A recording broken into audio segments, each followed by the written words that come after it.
Hello बच्चों, कैसे हो आप सभी। आपका स्वागत है हमारे YouTube channel tricks with Atul sir. आज हम आपके लिए पीवाई की सीरीज में एक और नया टॉपिक लेकर आए हैं, जहां पर आज हम क्वेश्चन सॉल्व करेंगे सोर्सेज और प्रीएम्बल का। ठीक है, चलो देखते स्टार्ट करते हैं। सबसे पहले पहला ही question, the idea of the rule of law. सीधा सीधा पूछ रहा है कि कानून का जो शासन है, यानी कि जो विधि का शासन है हमारे भारत में, जो कानून के तहत जो हमारी पूरी की पूरी सरकार काम करती है, विधि का शासन है, रूल ऑफ लॉ, वो कौन से देश से लिया गया है। तो देखो चार ऑप्शन दिए गए हमें, यूनाइटेड किंगडम, रशिया, कनाडा और यूएसए। तो रूल ऑफ लॉ बच्चों, विधि का शासन हमने किससे लिया है? United kingdom. ठीक है, ब्रिटेन बोल दो इसे। ठीक है, चाहे यूनाइटेड यूके की जगह क्या लिखा हुआ आ सकता है, ये भी याद रखना, ब्रिटेन।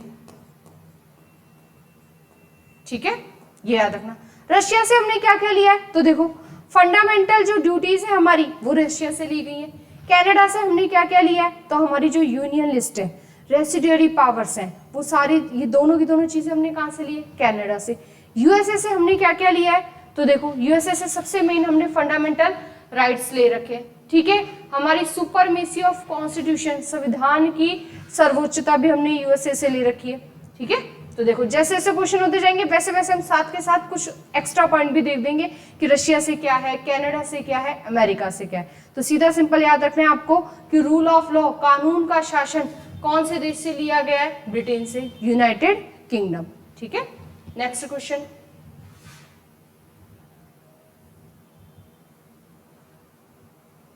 देखो, which of the following options explain the meaning of the word Republic. सीधा सीधा पूछा है कि रिपब्लिक का मतलब क्या है। इसका अभी ये नहीं पूछा जा रहा है कि रिपब्लिक कहां से लिया है। ठीक है, तो पहली बात, हमने जो रिपब्लिक चीज है ये कहां से ले रखी है, ये याद रखना। कहां से ले रखी है बच्चों? हमने फ्रांस से। ठीक है, क्या मतलब होता है रिपब्लिक का? भारत रिपब्लिक कंट्री कब बना है? तो याद रखना, भारत कब बना है? 26 जनवरी 1950 को भारत कैसी कंट्री बन गया? रिपब्लिक। क्या मतलब होता है रिपब्लिक का? गणतंत्र, ऐसा देश जहां का जो हेड ऑफ द नेशन है, यानी कि राष्ट्र का प्रमुख है, वो इलेक्ट होता है। ठीक है, यानी कि आपका जो देश का हेड है, प्रमुख है, वो इलेक्टेड होना चाहिए, वंशानुगत नहीं होना चाहिए, वो हेरिडिटरी नहीं होना चाहिए। ठीक है, नॉमिनेट, मनोनीत नहीं होना चाहिए। तो सीधा इसका ऑप्शन देखो क्या क्या लिखा हुआ, इलेक्टेड चीफ, नॉमिनेटेड चीफ, ठीक है, सबऑर्डिनेट चीफ और हेरिडिटरी चीफ। तो कौन सा आंसर हो जाएगा? Elected chief. कि भारत में रिपब्लिक है और भारत में हेड ऑफ द नेशन कौन है बच्चों? प्रेसिडेंट। और हमारे यहाँ पर प्रेसिडेंट का इलेक्शन होता है। भले ही हमारे यहाँ प्रेसिडेंट का इलेक्शन क्या होता है? इनडायरेक्ट होता है।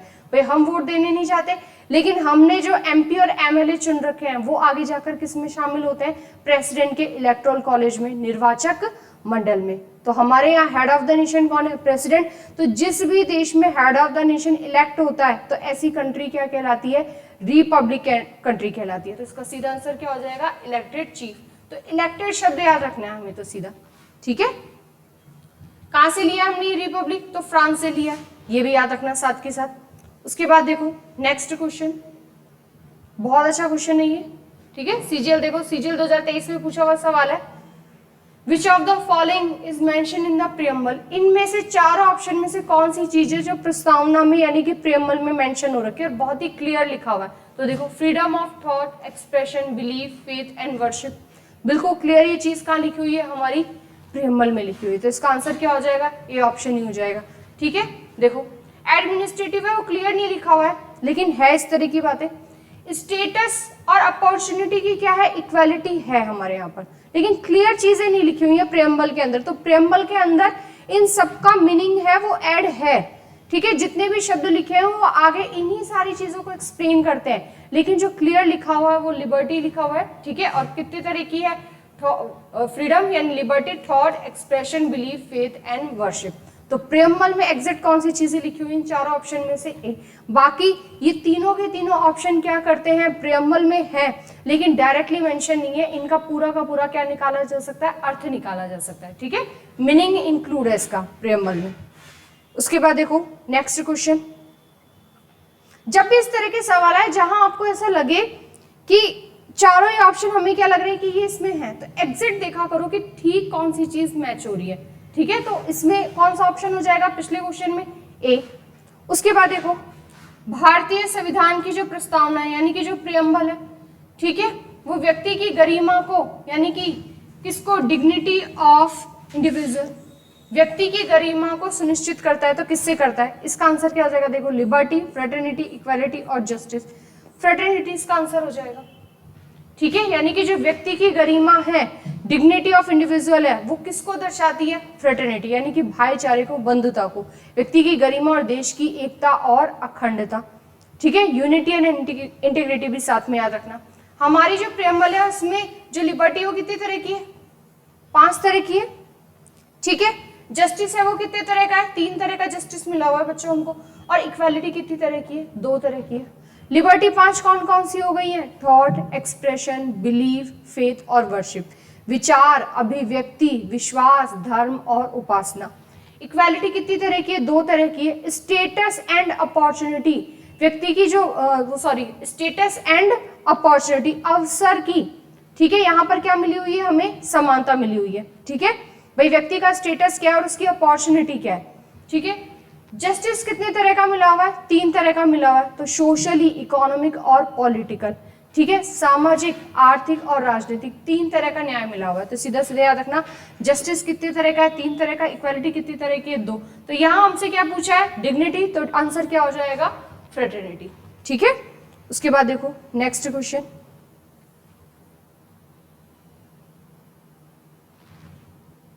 अगला सवाल क्या पूछ रहा है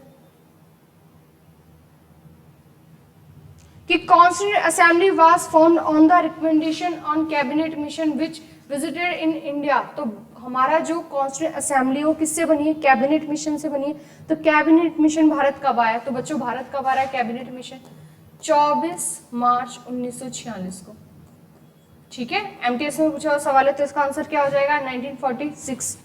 याद रखना, जब कैबिनेट मिशन भारत आ रहा है तो वायसराय कौन चल रहे हैं? लॉर्ड वेवल का नाम याद रखना, ठीक है, लॉर्ड वेवल। और 1946 तक ब्रिटेन में जो सरकार है वो लेबर पार्टी की सरकार बन चुकी है और नए प्रधानमंत्री कौन है? क्लीमेंट एटली का नाम याद रखना। इस कैबिनेट मिशन में कितने मेंबर आ रहे हैं? साथ में ये भी याद रखना 3 मेंबर आ रहे हैं, ठीक है। कौन कौन है? पैथिक लॉरेंस है, ठीक है, स्टेफर्ड क्रिप्स और एवी अलेक्जेंडर का नाम याद रखना, ठीक है। पैथिक लॉरेंस है, पैथिक लॉरेंस, स्टेफर्ड क्रिप्स और एवी अलेक्जेंडर।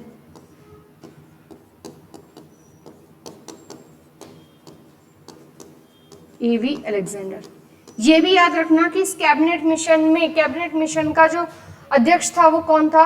पैथिक लॉरेंस ही था, ठीक है। और साथ में अध्यक्ष होने के साथ साथ ये उस समय सेक्रेटरी ऑफ स्टेट था, भारत का सचिव भी था।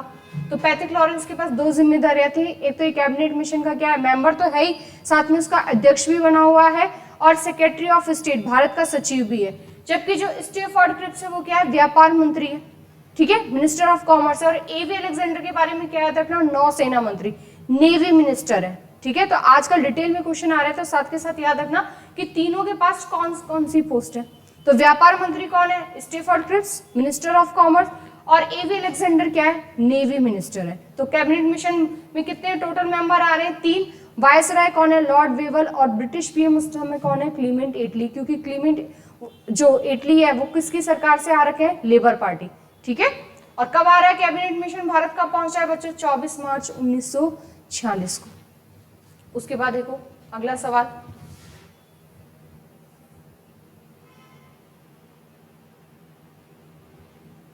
देखो सीजीएल 2022 में पूछा हुआ सवाल है कि all countries have their own constitution. देखो यहां से एक चीज ना आप डिटेल में समझा। पहली बात कि इसका आंसर क्या हो जाएगा कि जिस भी देश का अपना खुद का संविधान होता है तो इस तरह की कंट्रीज क्या कहलाती है? डेमोक्रेटिक कंट्री कहलाती है। लेकिन ये बात भी पूरी तरह से सही नहीं है कि हर डेमोक्रेटिक कंट्री का अपना ही कॉन्स्टिट्यूशन होगा। इसका जो सबसे बड़ा अपवाद है वो ब्रिटेन है, ठीक है। ब्रिटेन का अपना खुद का कॉन्स्टिट्यूशन नहीं, लेकिन ब्रिटेन एक कौन सी कंट्री में काउंट होती है? डेमोक्रेटिक कंट्री में काउंट होती है। वहां पर लेजिस्लेचर है, वहां पर एग्जीक्यूटिव काम करती है, वहां जुडिशरी भी काम करती है, ठीक है। तो याद रखना कि जिस भी सभी देश का अपना खुद का कॉन्स्टिट्यूशन है, ज्यादातर ऐसी कंट्री क्या कहलाती है? डेमोक्रेटिक। लेकिन सभी डेमोक्रेटिक कंट्री का भी अपना खुद का कॉन्स्टिट्यूशन हो ये जरूरी नहीं है। तो ये डिटेल वाली चीज हो गई अगर स्टेटमेंट में सवाल पूछा जाता है। यहाँ डायरेक्ट पूछा हुआ तो क्या आंसर हो जाएगा, डेमोक्रेटिक कंट्री। नेक्स्ट देखो अगला सवाल,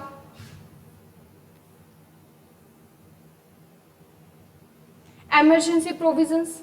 सीधा पूछा है कि इमरजेंसी प्रोविजंस है वो बच्चों हमने कौन से देश से लिया है, तो देखो यूएसए, यूनाइटेड किंगडम, जर्मनी और कनाडा। तो इमरजेंसी प्रोविजंस भाई फंडामेंटल राइट का क्या होता है, ड्यूरिंग इमरजेंसी सस्पेंशन हो जाता है।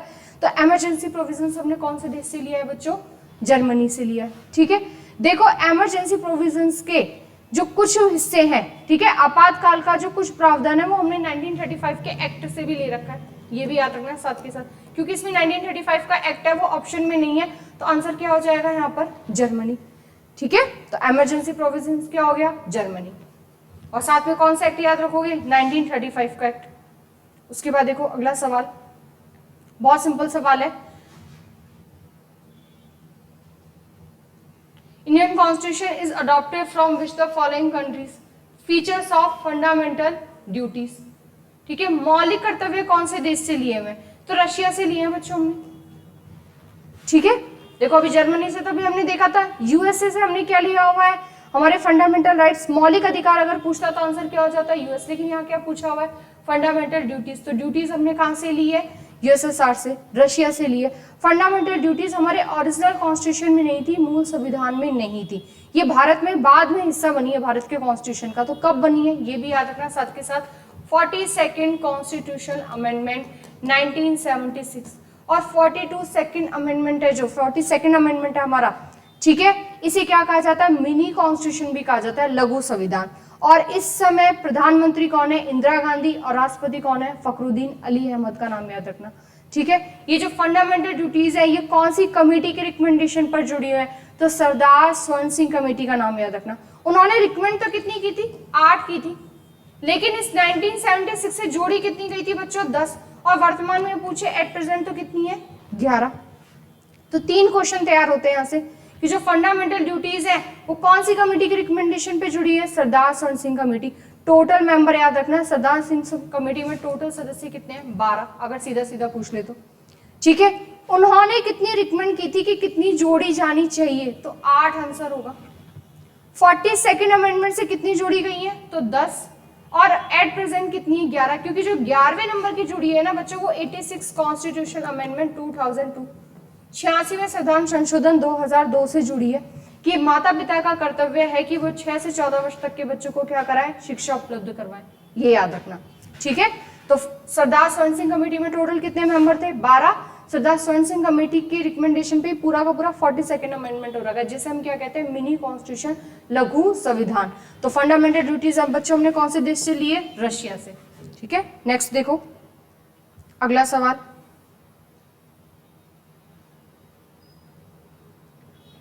फीचर ऑफ बाइकैमरलिज्म, द्विसदनीय प्रणाली। क्या होता है बाइकैमरलिज्म का मतलब, तो देखो हमारे भारत में बाइकैमरल सिस्टम है, हमारे यहाँ पर 2 हाउस काम करते हैं, द्विसदनीय व्यवस्था। यूनिकैमरल सिस्टम नहीं है हमारे यहाँ, एक हाउस काम नहीं करता है, 2 हाउस काम करते हैं, लोकसभा और राज्यसभा। जहां कहीं भी एक हाउस काम करता है तो उसी सिस्टम को बोलते हैं एक सदनीय व्यवस्था, यूनिकैमरल सिस्टम। जबकि भारत में कौन सा सिस्टम है, बाइकैमरल सिस्टम, और ये हमने कहां से लिया है बच्चों, ब्रिटेन से।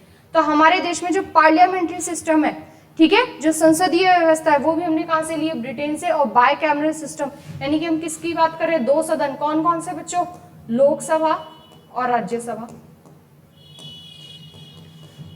लोकसभा और राज्यसभा कौन से देश से लिया गया है, हमने इस तरह का प्रोविजन है जो जहां पर 2 हाउस काम करते हैं, तो कौन से देश से लिया गया है, ब्रिटेन से। तो हमारे देश में यूनिकैमरल सिस्टम है वो सेंटर में नहीं है, केंद्र में हमारे 2 सदन काम करते हैं, लोकसभा और राज्यसभा। तो पार्लियामेंट्री सिस्टम और बाइकैमरल सिस्टम दोनों के दोनों हमने कौन से देश से लिए हैं, ब्रिटेन से। जितने भी एक्स्ट्रा पॉइंट है वो साथ के साथ नोट डाउन करते जाना, याद करते जाना, ठीक है, इससे अच्छा रिवीजन हो जाता है। नेक्स्ट क्वेश्चन देखो, अगला सवाल है कॉन्सेप्ट ऑफ रिपब्लिक। तो देखो अभी जो पिछला क्वेश्चन किया था उसमें हमने रिपब्लिक का पूरा मीनिंग देखा था। अब सीधा सीधा क्या पूछा है कि जो रिपब्लिक है ये हमने कौन से देश से लिया है, तो बच्चों कौन से देश से लिया है, फ्रांस से लिया है। फ्रांस से और क्या क्या लिया हमने, लिबर्टी ली है, इक्वालिटी ली है, फ्रेटर्निटी ली है। समानता, स्वतंत्रता और बंधुता, ये तीनों चीज भी हमने कहां से ले रखी है बच्चों? फ्रांस से। ठीक है, जबकि जर्मनी से हमने क्या देखा था? सस्पेंशन देखा था फंडामेंटल राइट का। किसके समय? इमरजेंसी के समय। तो इमरजेंसी प्रोविजंस कहां से ले रखे हैं? जर्मनी से। ऑस्ट्रेलिया से हमने क्या ले रखा है? हमारी जो कंकरेंट लिस्ट है, समवर्ती सूची है, वो ले रखा है। ठीक है, उसके बाद देखो अगला सवाल, अमेंडमेंट कहां से ले रखे हैं? अमेंडमेंट ऑफ द कॉन्स्टिट्यूशन, संविधान में संशोधन की जो प्रक्रिया है संविधान संशोधन की, वो हमने कौन से देश से ले रखी है? तो इसका आंसर क्या हो जाएगा? South Africa. ठीक है, ये याद रखना कि अमेंडमेंट की चीज हमने कहां से ले रखी है? साउथ अफ्रीका से ले रखी है। उसके बाद देखो, अगर क्वेश्चन भी सॉल्व कर लेते हैं तो हमारा जो पूरा का पूरा टॉपिक है वो रिवाइज हो जाता है। ठीक है, अगला देखो, अगला सवाल क्या पूछा हुआ है? Which of the following provision of the Indian Constitution is borrowed from the Constitution of Canada? कौन सी इनमें से चीजें जो हमने कहां से लिए? कनाडा से लिए। तो देखो, इंडिपेंडेंस ऑफ जुडिशरी, ये तो हमने बच्चों कहां से लिए? यूएसए से लिए। ठीक है, कॉन्सेप्ट ऑफ रिपब्लिक अभी अभी देखा है हमने, कहां से लिया? हमने फ्रांस से लिया। Advisory jurisdiction of the supreme court, उच्चतम न्यायालय का जो परामर्शदायी क्षेत्राधिकार आता है बच्चों, कौन से आर्टिकल में आता है? आर्टिकल 143 में आता है। ठीक है, ये याद रखना। तो ये क्या पूछा है? कनाडा से कौन से लिया? तो इसका आंसर क्या हो जाएगा? सी हो जाएगा, क्योंकि कॉन्सेप्ट ऑफ कंकरेंट लिस्ट ये हमने कौन से देश से लिए? ऑस्ट्रेलिया से लिए। ठीक है, तो ये देखो, इंडिपेंडेंस ऑफ जुडिशरी कौन से देश से लिया है? यूएसए से। रिपब्लिक का कॉन्सेप्ट कहां से लिया है? फ्रांस से। जबकि जुरिडिक्शन वाली जो एडवाइजरी है, एडवाइजरी जुरिडिक्शन, वो हमने कौन से देश से लिया है? कनाडा से। और कौन से आर्टिकल में आता है? साथ में आर्टिकल भी याद रखना, आर्टिकल 143। और अभी करंट में आर्टिकल 143 बहुत ही ज्यादा चर्चाओं में चल रहा है। ठीक है, और कंकरेंट लिस्ट हमने कौन से देश से लिए? ऑस्ट्रेलिया से। नेक्स्ट क्वेश्चन देखो, अगला सवाल क्या पूछ रहा है? Preamble of the Indian constitution is borrowed from the constitution of, जो प्रियम्बल का जो हमने कॉन्सेप्ट है वो कौन से देश से लिया है? तो देखो, यूएसएसआर हो गया, Canada, Britain, United states of America. तो हमने यूएसए से लिया है बच्चों। हमारा जो कॉन्सेप्ट है कि हमारे यहाँ सारी शक्तियों का स्रोत क्या है? जनता, we the people of India, हम भारत के लोग। तो ये सीधा सीधा किससे मैच करता है? अमेरिका से। ठीक है, तो हमने ये जो प्रियम्बल का जो कॉन्सेप्ट है, हम भारत के लोग, फर्स्ट लाइन है, ये कहां से ली गई है? यूएसए से ली गई है, याद रखना। उसके बाद देखो,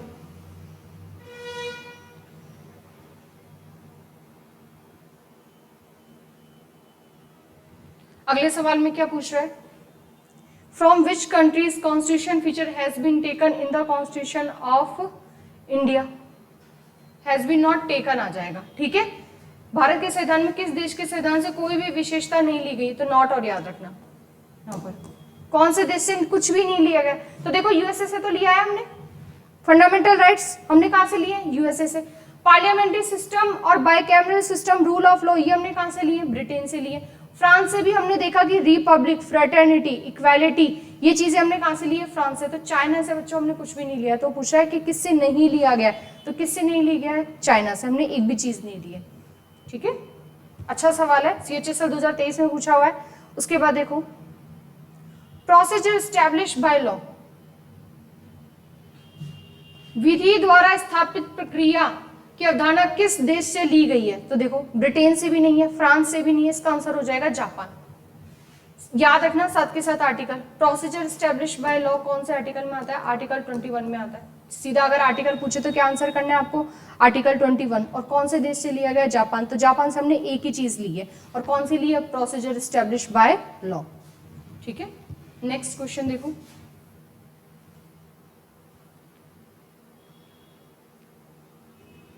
क्या पूछ रहा है? Which of the following provision of Indian Constitution is not borrowed from the Constitution of Britain? कौन सी चीज है जो हमने ब्रिटेन से नहीं लिया? तो फंडामेंटल राइट तो बता दो कौन से लिया हमने? यूएसए से लिया है। ठीक है, जो ब्रिटेन के संविधान से नहीं लिया है हमने। तो फंडामेंटल राइट यूएसए से लिया है, तो ये इसका आंसर हो गया। लेजिस्लेटिव प्रोसीजर, विधायी प्रक्रिया, तो किसके अंदर आती है? पार्लियामेंट्री सिस्टम के अंदर आती है। तो पार्लियामेंट्री सिस्टम कहां से लिया? ब्रिटेन से लिया। बाइकैमरल सिस्टम, लोकसभा और राज्यसभा वाला जो प्रोविजन है, ये भी हमने कहां से लिया? ब्रिटेन से। रूल ऑफ लॉ, यानी कि ये जो बाकी के तीन ऑप्शन है, ये सीधे सीधे हमने कहां से लिए हैं बच्चों? ब्रिटेन से लिए। ठीक है, तो फंडामेंटल राइट हमने कौन से देश से लिया है? यूएसए से। तो क्या पूछा है, कौन सा ब्रिटेन से नहीं लिया गया? तो आंसर क्या हो जाएगा? ए, फंडामेंटल राइट। अगला सवाल देखो, बहुत ही सिंपल क्वेश्चन है, ज्यादा चीजें बहुत ही डिटेल में नहीं पूछी हुई है। ठीक है, इनकरेक्टली पेयर्ड पूछ रहा है कि कौन सा पेयर्ड है वो मैच नहीं करता है। तो देखो, rule of law, British constitution, बिल्कुल ठीक है। Fundamental right, United state constitution, America से लिया गया, ये भी ठीक है।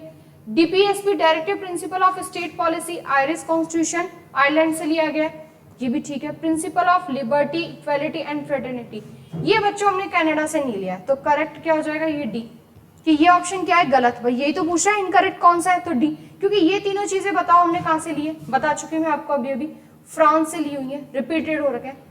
देखो ऑप्शन से ही अगले क्वेश्चन बन के आ रखे हैं, तो जब भी एक क्वेश्चन सॉल्व करना है तो बाकी के 3 ऑप्शन भी देख लेने कि ये सारी चीजें कहां कहां से ली गई हैं। ठीक है, तो ये कनाडा से नहीं ली गई है, बल्कि कहां से ली गई है? फ्रांस से ली गई है। अगला सवाल देखो,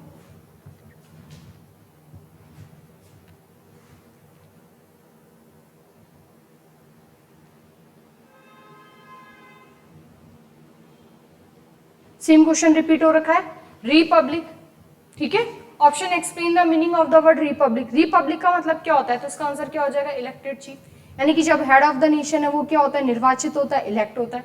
तो हमारे देश में हेड ऑफ द नेशन कौन है? प्रेसिडेंट, और हमारे यहाँ प्रेसिडेंट का इलेक्शन होता है, भले इनडायरेक्टली हो लेकिन इलेक्शन तो होता है। ठीक है, इलेक्टोरल कॉलेज, प्रेसिडेंट का इलेक्टोरल कॉलेज आता है आर्टिकल 54 में, और मैनर ऑफ इलेक्शन यानी कि प्रोसेस ऑफ इलेक्शन कौन से आर्टिकल में आता है? 55 में, ये याद रखना। उसके बाद अगला सवाल, preamble of the constitution India, इनमें से किसका उल्लेख भारत के संविधान की प्रस्तावना में किया गया? तो ये तो अभी किया हमने, तो कौन सा हो जाएगा? Freedom of thought, expression, belief, faith and worship, विचार, अभिव्यक्ति, विश्वास, आस्था और उपासना। ठीक है, अगला सवाल देखो,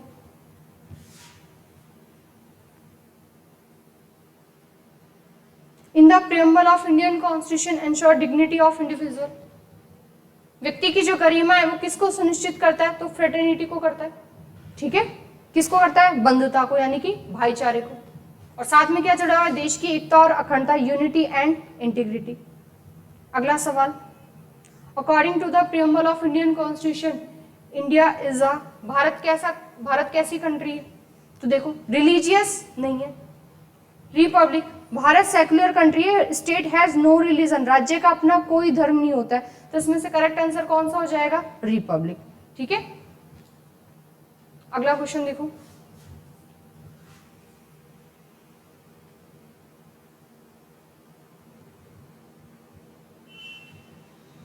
who moved the objective resolution that was later adopted as the preamble of Constitution of India, उद्देश्य प्रस्ताव किसने प्रस्तुत किया जो बाद में भारत के संविधान की प्रस्तावना के रूप में अपनाया गया?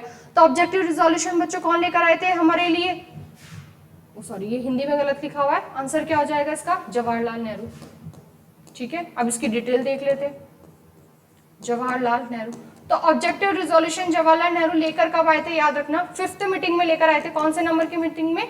5th मीटिंग, 5वीं बैठक में लेकर आए थे। और 5th मीटिंग कब हो रही है? 13 दिसंबर 1946 को। जबकि असेंबली ने इसे पास कब किया था? पास करने की डेट और याद रखना साथ के साथ 22 जनवरी 1947। बच्चों दोनों डेट आती है पेपर में, दोनों डेट इंपॉर्टेंट है हमारे लिए। ठीक है, तो ऑब्जेक्टिव रिजोल्यूशन लेकर कौन आए थे? जवाहरलाल नेहरू। कब लेकर आए थे? तो देखो 9 दिसंबर से हमारा फर्स्ट सेशन शुरू हो रहा है। 9 दिसंबर से लेके हमारा जो कॉन्स्टिट्यूंट असेंबली है उसका पहला सेशन है वो 9 दिसंबर से लेकर 23 दिसंबर 1946 तक हो रहा है। 9 को फर्स्ट मीटिंग हो रही है, 10 को दूसरी, ठीक है, 11 को तीसरी, 12 को कौन सी हो जाएगी? चौथी, और 13 दिसंबर को कौन सी मीटिंग हो जाएगी? 5th meeting. तो इस 5th मीटिंग भी याद रखना साथ में।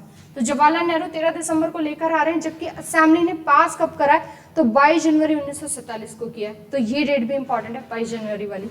ठीक है, अगला क्वेश्चन देखो,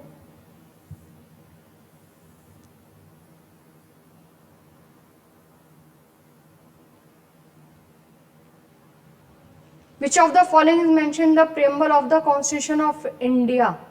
justice, social, economic, administrative, freedom of thought, expression. तो देखो इस बार बस ऑप्शन चेंज हो गए।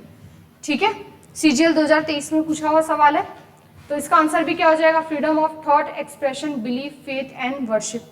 ठीक है, और बाकी ये दोनों चीजें क्या करती हैं, प्रियम्बल में के मीनिंग के अंदर आती हैं। ठीक है, प्रियम्बल में जो शब्द लिखे हुए हैं वो आगे किसको एक्सप्लेन करते हैं, इन्हीं चीजों को एक्सप्लेन करते हैं।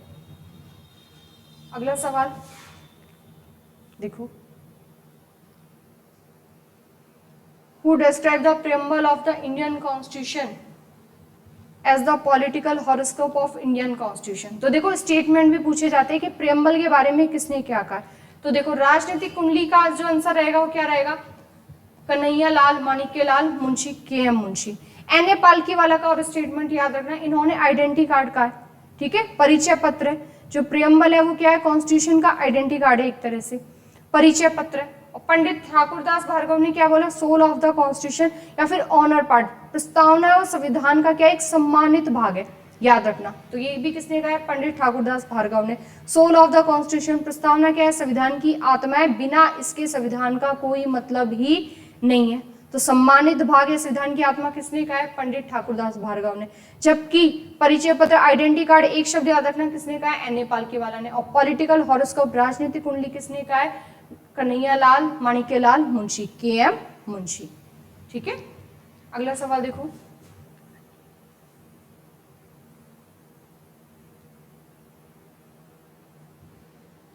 अच्छा सवाल पूछा हुआ है कि प्रियम्बल में 42nd अमेंडमेंट से क्या जोड़ा गया है। तो पहली बात तो सुनो, प्रियम्बल में अभी तक एक ही बार अमेंडमेंट हो चुका है। कितनी बार, एक ही बार।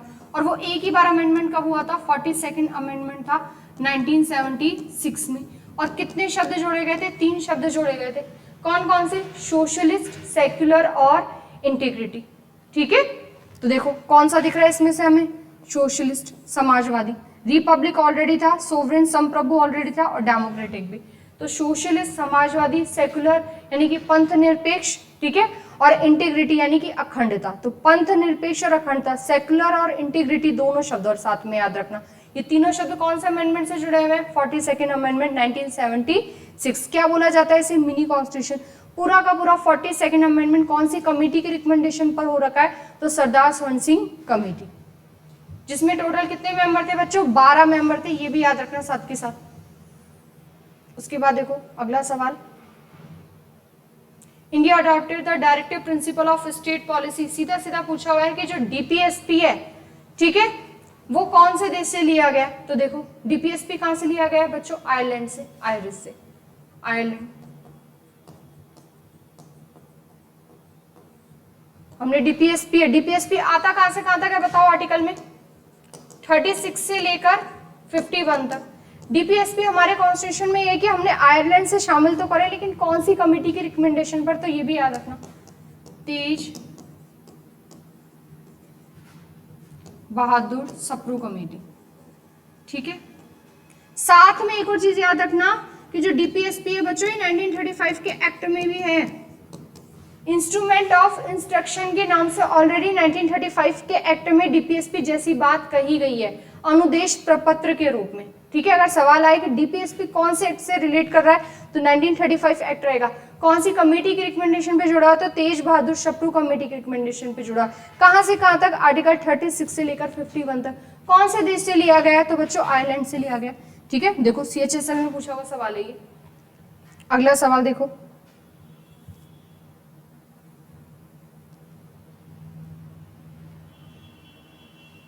क्या पूछा, which of the following features of the Indian constitution is not taken from the constitution of Canada. कौन सी चीज है इनमें से जो हमने कनाडा से नहीं ली है। तो देखो federation with a strong centre, ये तो हमने कनाडा से लिया है। Advisory jurisdiction of supreme court article 143, ये भी हमने कहां से लिया है, कनाडा से लिया है, बिल्कुल ये भी ठीक है।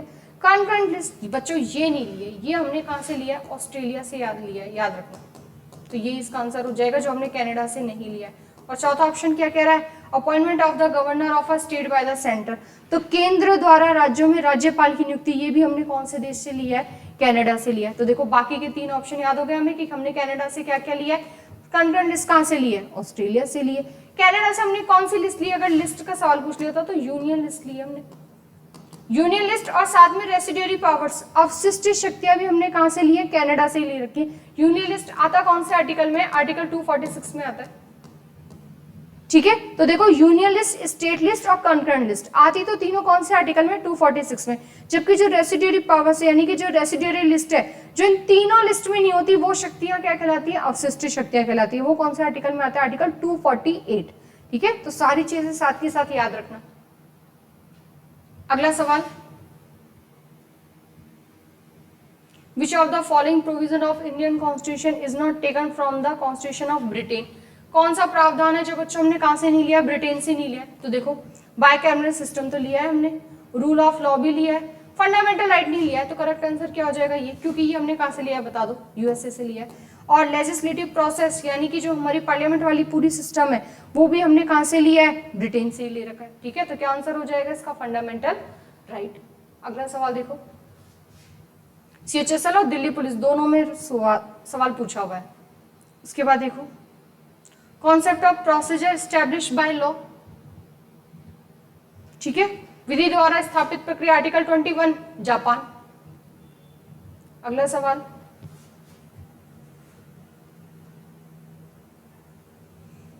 ये अच्छा सवाल है, political part of Indian constitution is mainly taken from which constitution. हमारे संविधान का जो मुख्य राजनीतिक भाग है वो कौन से देश से लिया हुआ है। तो देखो कहाँ का रिपीट हो रखा है, सीएचएसएल और एमटीएस में रिपीट हो रखा है। ठीक है, तो देखो पॉलिटिकल पार्ट बच्चों हमने कौन से देश से लिया है, मेनली ब्रिटिश कॉन्स्टिट्यूशन से ही लिया है। देखो ब्रिटिश कॉन्स्टिट्यूशन से ही हमारा कौन सा एक्ट इंस्पायर्ड है, 1935 का। और हमारे कॉन्स्टिट्यूशन का जो मेन सोर्स है वो 1935 का अधिनियम है, क्योंकि उससे पहले ब्रिटेन की संसद से ही हमारे लिए एक्ट पास होकर आते थे। तो 1935 के अधिनियम से हमने सबसे ज्यादा चीज ली है हमारे कॉन्स्टिट्यूशन में। ठीक है, तो 1935 का अधिनियम भी कहां से रिलेटेड है, ब्रिटिश कॉन्स्टिट्यूशन से। तो पॉलिटिकल पार्ट सबसे ज्यादातर जो हिस्सा, राजनीतिक हिस्सा है, वो हमने कौन से देश से लिया है, ब्रिटिश कॉन्स्टिट्यूशन से। बहुत ही अच्छा सवाल पूछा हुआ है। ठीक है, तो इसके आगे हम नेक्स्ट वीडियो में इसके आगे के पूरे क्वेश्चन सॉल्व करेंगे, जहां से आपके 2 टॉपिक क्लियर हो जाएंगे, प्रियम्बल और सोर्सेज। तो देखो एक ऑप्शन के साथ साथ अगर हम 3 ऑप्शन देखते हैं तो पूरे टॉपिक का बहुत ही अच्छा रिवीजन होता है। ठीक है, ओके बच्चों, थैंक यू।